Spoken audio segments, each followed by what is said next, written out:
அனைவருக்கும் வணக்கம். இது போர் தொழில். கடந்த வாரம் ஞாயிற்றுக்கிழமை தூத்துக்குடி மாவட்டத்தில் பெரிய தாழை என்ற ஊரில் அண்ணன் சீமான் அவர்கள் பனைமரம் ஏறி கல் இறக்கி ஒரு போராட்டத்தை நடத்தினார். அதாவது கல் இறக்கும் லட்சக்கணக்கான தொழிலாளர்களின் வாழ்வாதாரத்தை காப்பதற்காக இந்த போராட்டம். கூடுதலாக கல் என்பது ஒரு உணவுப் பொருள், இது மது பொருள் அல்ல. மது பொருளால் டாஸ்மார்க் என்ற மது கடைகளால் தமிழ்நாடே இன்று நாசமாகி கொண்டிருக்கின்ற வேளையில கல் என்பது ஒரு ஆல்டர்னேட்டிவ் மது பொருளாக பயன்படுத்தப்படலாம் என்ற ஒரு நல்ல எண்ணத்துல அண்ணன் சீமான் அந்த போராட்டத்தை முன்னெடுத்தாரு. அவர் முன்னெடுத்த பிறகு பல்வேறு விதமான விவாதங்கள், சர்ச்சைகள். இந்த கல் என்பது ஒரு உணவுப் பொருளா அல்லது மது பொருளா? இந்த கல் இறக்குவதன் மூலமாக இதன் பலனடைந்து கொண்டிருக்கின்ற லட்சக்கணக்கான தொழிலாளர்களை மீண்டும் தங்களது குலத்தொழிலுக்கே திருப்பி அனுப்புகிறாரா சீமான்? இது போன்ற பல்வேறு விதமான விமர்சனங்கள் இருக்கு. அந்த விமர்சனங்களை பற்றியும் அதற்கான பதில்களை பற்றியும் தான் இந்த காணொளியில நாம பார்க்க இருக்கிறோம்.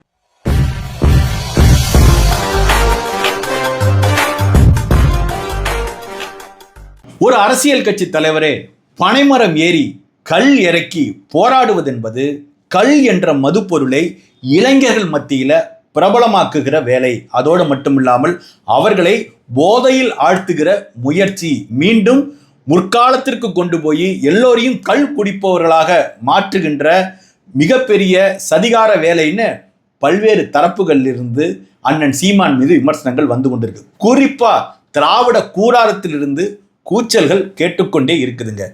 இந்த கல் என்பது ஒரு உணவுப் பொருளா அல்லது மது பொருளா என்ற விவாதம் நடக்கின்ற இந்த காலத்திலேயே ஒரு காணொளி வெளியானுச்சுங்க. அதாவது ஒரு தாய் பனை ஓலையில கல்லை ஊற்றி தனது குழந்தைக்கு ஊட்டுகிற ஒரு காணொளிங்க. அந்த காணொளியை பார்க்கும் போதே தெரியும் கல் என்பது ஒரு மது பொருள் அல்ல, அது குழந்தைகளின் உடல் நலனுக்கு நன்மை விளைவிக்கக்கூடிய ஒரு உணவுப் பொருள் என்று தெரியுங்க. சமீப காலத்தில் உணவு சம்பந்தமான விழிப்புணர்வு அதிகமாயிருக்கு. குறிப்பா ஒரு உணவுல என்னென்ன சத்துக்கள் இருக்கு, என்னென்ன முக்கியமான மினரல்ஸ், வைட்டமின்கள் என்னென்ன இருக்கு, இது சம்பந்தமான அறிவு மிகப்பெரிய விழிப்புணர்வா பொது சமூகத்தில் ஏற்பட்டிருக்கு. ஒரு உணவுப் பொருள்னா அதில் வைட்டமின் இருக்கணும், மற்றும் கொழுப்பு சத்து இருக்கணும், மற்றும் புரோட்டீன் இருக்கணும், மினரல்ஸ் என்று சொல்லக்கூடிய பல்வேறு விதமான நல்ல சத்துக்களை கொண்ட உணவுப் பொருள் தான் நல்ல உணவா மதிக்கப்படுதுங்க. அது மட்டும் இல்லாமல் இந்த வயிற்று கோளாறுகளை பற்றி தீவிரமான ஒரு அறிவியல் ஆராய்ச்சி செஞ்சிட்டு இருக்கிறப்ப ப்ரோபயாட்டிக் என்ற ஒரு உடலுக்கு நன்மை விளைவிக்கக்கூடிய நுண்ணுயிரி கண்டுபிடிக்கப்பட்டுச்சுங்க. இந்த ப்ரோபயாட்டிக் என்ற குடலுக்கு நன்மை செய்யக்கூடிய அந்த நுண்ணுயிரி இந்த குடலுக்கு தேவையில்லாதவற்றை அடிச்சிடுதுங்க. உடலுக்கு தீங்கு செய்யக்கூடிய மற்ற எல்லாத்தையும் இந்த ப்ரோபயாட்டிக் என்று சொல்லக்கூடிய நல்ல நுண்ணுயிரி அடிச்சு முடிச்சிடுதுங்க, உடலை சீராக வைத்துக் கொள்ளுது. இது எப்படி நடக்குதுன்னா, நொதித்தல் என்ற விளைவு மூலமா இந்த ப்ரோபயாட்டிக் உருவாக்கப்படுகிறது என்று சமீப காலத்து அறிவியல் ஆய்வுகள் சொல்லுது. அதாவது எடுத்துக்காட்டா ஒரு களையத்துல நம்ம சோறை போட்டுட்டு பச்சை தண்ணியை ஊற்றி மூடி வச்சோம்னா விடிய காலம்பரை பார்த்து அது பழையதான் நம்ம சாப்பிட்றோம் பாருங்க, அதுல மிக அதிகமாக இந்த ப்ரோபயாட்டிக் என்று சொல்லக்கூடிய நல்ல நுண்ணுயிர்கள் கலந்திருப்பதாகவும் அது குடலுக்கு நன்மை செய்யக்கூடிய வகையில் அமைந்திருப்பதாகவும் சமீபத்திய ஆய்வுகள் தெரிவிக்குது. வெளிநாட்டில் இந்த பழைய சோத்துக்கு அவ்வளோ பெரிய மரியாதை இருக்குதுங்க. ஏனென்றால் அந்த பழைய சோத்துல தான் இந்த ப்ரோபயாட்டிக் என்று சொல்லக்கூடிய உடலுக்கு நன்மை செய்யக்கூடிய நுண்ணுயிர் இருக்கு. அதே போல தென்னை மரத்திலிருந்து பனை மரத்திலிருந்து சுரக்கக்கூடிய திரவம் நொதித்து தான் கல்லா மாறுதுங்க. அந்த நொதித்தல் சம்பவம் தான் இந்த ப்ரோபயாட்டிக் என்று சொல்லக்கூடிய நல்ல நுண்ணுயிரை தோற்றுவிக்கக்கூடிய ஒரு முக்கியமான அறிவியல் நிகழ்வா அமைஞ்சிருக்குதுங்க. இந்த கல் என்கின்ற உணவுப் பொருளுக்கும் தமிழர் வாழ்விற்கும் மிக நெருங்கியமான தொடர்பு இருக்குதுங்க. சங்க காலத்திலிருந்து ஆரம்பித்து நவீன காலம் வரைக்கும் கல் பற்றிய குறிப்புகள் எங்கும் இலக்கியத்துல நீக்கமர நிறைஞ்சிருக்குதுங்க. அதாவது கல் கலையத்தை சுமக்கிற ஒரு சிற்பம். இந்த சிற்பம் எல்லா தமிழக கோவில்கள்லையும் நீக்கமர நிறைஞ்சிருக்குதுங்க. அதோட மட்டும் இல்லாமல் அந்த காலத்திலிருந்து இந்த காலம் வரைக்கும் கல் என்பது தமிழர்களின் உணவுப் பொருளா இருக்குதுங்க. 80களில் பிறந்த எங்களை போன்றவருக்கெல்லாம் ஒரு நினைவு உண்டுங்க. அதாவது சின்ன வயசுல நாங்கள்லாம் இருக்கிறப்ப தோப்புக்கு அழைச்சிட்டு போய் அங்கே கல்லை கொடுத்து பழக்கப்படுத்துகிற பெரியப்பாக்கள், தாத்தாக்கள், சித்தப்பாக்கள் எல்லாம் எங்கள் குடும்பத்தில் நீக்கம் வர நிறைஞ்சிருந்தாங்கங்க. அது ஒரு பொற்கால கனவா நம்ம மனசில் தேங்கி இருக்குதுங்க. எனவே கள் என்பது தொடக்கத்தில் இருந்து ஒரு உணவுப் பொருளாகத்தான் எங்களுக்கு அறிமுகப்படுத்தப்பட்டிருக்கே ஒழிய ஒரு மது பொருளா அல்ல. இதை புரிஞ்சிக்காம சில அரசியல் கட்சி தலைவர்கள் பொத்தாம் பொதுவா கல்லை குடிக்க சீமான் பழக்கப்படுத்துகிறார் என்றெல்லாம் அவதூறு பேசுவது ரொம்ப அருவருப்பா இருக்குங்க. அதோட மட்டும் இல்லாம டாக்டர்னு சொல்றாங்க. டாக்டருக்கு ப்ரோபயாட்டிக் என்ற ஒரு விஷயத்தை பத்தி தெரியும், நொதித்தலை பத்தி தெரியும். அப்போ அதற்கு இந்த டாஸ்மாக் கடைகளில் விற்பனை செய்கிற மது வகைகளுக்கு மாற்றாக கள் என்ற ஒரு உணவுப் பொருளை வைப்பதில் எல்லோருக்கும் என்னங்க பிரச்சனை? அதுதான் இங்க இருக்கிறது. ஏனென்றால் கள் என்பது இங்கே ஒரு உணவுப் பொருளாக மதிக்கப்பட்டு அது பல்வேறு இடங்களில் விற்பனை செய்யப்படும் பட்சத்தில் இந்த டாஸ்மாக் கடைகளை மூட வேண்டிய நிலைமை ஏற்படும். ஏனென்றால் டாஸ்மாக் மது தயாரிக்கின்ற செலவிற்கும் கள் இயற்கையாக உருவாகின்ற செலவிற்கும் நிறைய வேறுபாடு இருக்கு. இந்த சாராய ஆலைகளுக்கு பின்னாடி இருக்கக்கூடிய பன்னாட்டு வணிகத்தைக்கு எதிராக இந்த கல்ங்கிறது உணவுப் பொருள் இருக்குங்கிற காரணத்தினால தான் இந்த கல்லை இறக்குகின்ற போராட்டத்தை சிலர் கொச்சைப்படுத்துறாங்க. தமிழ்நாடு அரசு என்பது சாராயம் தருகின்ற வருமானத்தில் நடைபெறுகிற அரசு. கிட்டத்தட்ட 48,000 கோடி ரூபாய் இதில் வருமானம் கிடைப்பதாக புள்ளி விவரங்கள் சொல்கின்றன.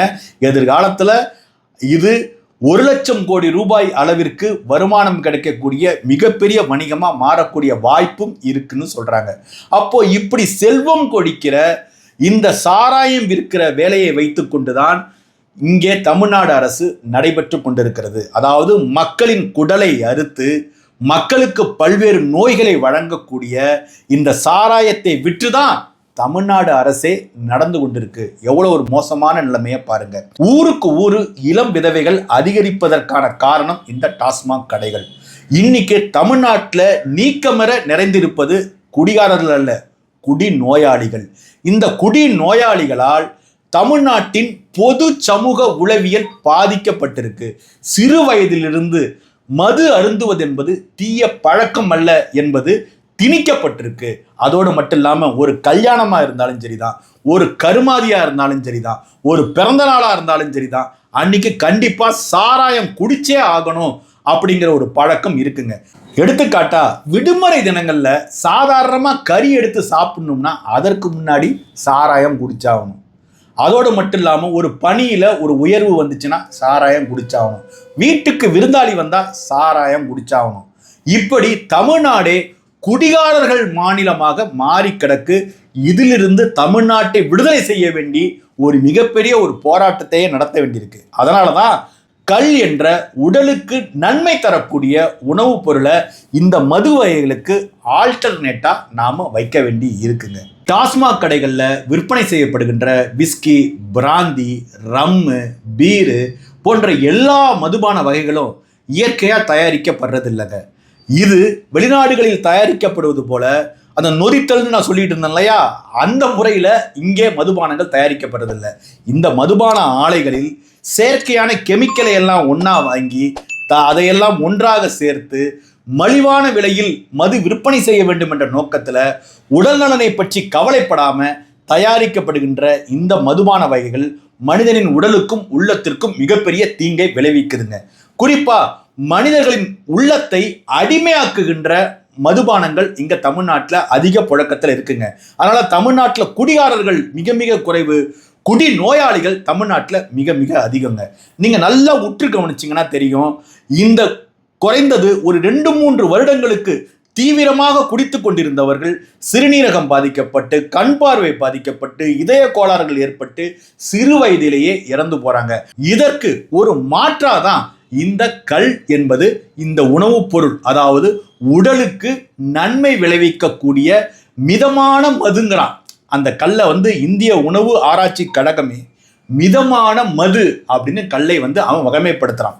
கேரளாவில் கள்ளுக்கடைகளை சாத்த வேண்டும் என்று ஒரு வழக்கு போடுறாங்க. அப்போ கேரளா அரசு ஒரு அஃபிடவிட் போடுதுங்க, இந்த கள் என்பது மது வகையை சேர்ந்தது கிடையாது, கள் உடல் நலனுக்கு எப்பேற்பட்ட நன்மைகளை விளைவிக்கிறது என்பது பற்றி விரிவாக கேரளாவை ஆட்சி செய்து வருகின்ற கம்யூனிஸ்ட் அரசாங்கம் ஒரு அபிடவிட்டை தாக்கல் செய்துங்க. கேரளாவை ஆண்டு கொண்டிருக்கின்ற கம்யூனிஸ்ட் அரசாங்கம் கள் என்பது ஒரு உணவுப் பொருள் என்று அறிவிச்சிருக்குங்க. தமிழ்நாட்டில் இருக்கிற கம்யூனிஸ்டுகள் சீமான் கள் இறக்கி போராடுவது தவறு என்று சொல்றாங்க. இந்த மதுக்கடைகள் மூடப்பட வேண்டும் என்பதில் எல்லோருக்குமே ஒருமித்த கருத்து இருப்பதாக சொல்றாங்க. ஆனால் சாராய ஆலை அதிபர்களின் நலனுக்காக இந்த மதுக்கடைகள் தொடர்ந்து நடத்தப்பட்டு அதன் மூலமாக வருவாயில தமிழ்நாடு அரசும் நடந்துகிட்டு இருக்குங்க. இப்ப பக்கத்துல இருக்கிற பாண்டிச்சேரியில் போய் இந்த மதுக்கடைகளை இழுத்து மூடணும் அப்படின்னு யாரும் கேட்கறது இல்லை. அதோட மட்டும் இல்லாம அங்க மதுக்கடைகளும் இருக்கு, கள்ளுக்கடைகளும் இருக்கு. கேரளாவில் கள்ளுக்கடைகள் இருக்குங்க. ஆனால் தமிழ்நாட்டில் கள்ளுக்கடைகளை திறக்கக்கூடாது என்பதுல சில அரசியல் கட்சி தலைவர்கள் தீவிரம் காட்டுவது ஏன்னு தெரியல. குறிப்பா புதிய தமிழகம் கட்சியின் தலைவர் ஐயா கிருஷ்ணசாமி அவர்கள் இதில் ரொம்ப தீவிரமா பேசிட்டு இருக்கிறாருங்க. நம்ம ஐயா கிருஷ்ணசாமிகிட்ட கேட்க வேண்டிய கேள்வி, நீங்க ஏங்க சாராய ஆலை அதிபர்களுக்கு எதிராக நீங்க ஏங்க ஒரு போராட்டம் கூட செய்யல? கடந்த இத்தனை வருடங்களாக இந்த டாஸ்மாக் சாராயத்தினால எத்தனை பேர் தாலி எடுத்திருக்காங்க, எத்தனை பேர் செத்து போயிருக்காங்க, இந்த புள்ளி விவரங்களை பார்த்தாலே தெரியுங்களே. நீங்க அதை விட்டுட்டு ஒரு ஆல்டர்னேட் உணவாக, ஒரு உணவு பொருளாக இந்த கள் கடைகளை திறக்க வேண்டும் என்று சீமான் கோருவது எப்படி தவறாகும்? அதை ஏன் கிருஷ்ணசாமி புரிஞ்சிக்க மறுக்கிறார் என்பது அவருக்கே தெரிந்த மர்மமான ரகசியம். இதுல என்ன முக்கியமான விஷயம்னா, ஒரு அரசியல் கட்சி தலைவர் மரம் ஏறி கல் இறக்கிறது தாங்க. ஒரு அரசியல் கட்சி தலைவருக்கு மரம் ஏறுகிற அளவுக்கு உடல் வலு இருப்பது என்பது தமிழ்நாட்டு அரசியல் பரப்புல பரபரப்பா பேசப்படுது. அவர் மரம் மட்டும் ஏறல, கல்லையும் இறக்கி கொடுத்து கள் என்பது ஒரு உணவுப் பொருள் என்பதை அறிவிச்சிருக்கிறாருங்க அண்ணன் சீமான்.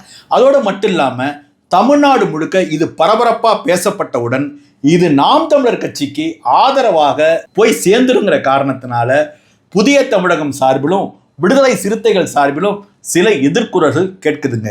இந்த எதிர்குறல்கள்ல கொஞ்சம் கூட நியாயம் இல்லைங்க. இந்த கள் இறக்கி அதுல வருமானம் ஈட்டுகின்ற குடும்பங்கள் தமிழ்நாட்டில் பல லட்சக்கணக்கான குடும்பங்கள் இருக்கிறாங்க. குறிப்பா இந்த கள் இறக்குவோர் ஒரு குறிப்பிட்ட சாதியை சேர்ந்தோர் என்று கட்டமைப்பதே மிக மிக கேவலமானதுங்க. இன்னைக்கு எல்லா தொழிலும் எல்லா சமூகத்தினரும் செய்யக்கூடிய ஒரு நிலைமைக்கு வந்தாச்சுங்க. முடிவெற்ற தொழில் என்று சொல்லக்கூடிய இந்த நவீன சலூன்களில் பல்வேறு சாதிகளை சேர்ந்தவர்கள் இப்போ வேலை செய்ய தொடங்கிட்டாங்க. அதே போல மீன் பிடிக்கின்ற மீனவர் அந்த வேலைக்கு பல்வேறு சாதிகளை சேர்ந்தோர் மீன் பிடிக்க செல்றாங்க. அதே போல கல் இறக்கும் வேலையிலையும் பல சாதிகளை சேர்ந்தோரும் ஈடுபட்டு இருக்காங்க. இதுதான் தெற்கு மாவட்ட மக்களின் உண்மையான நிலை.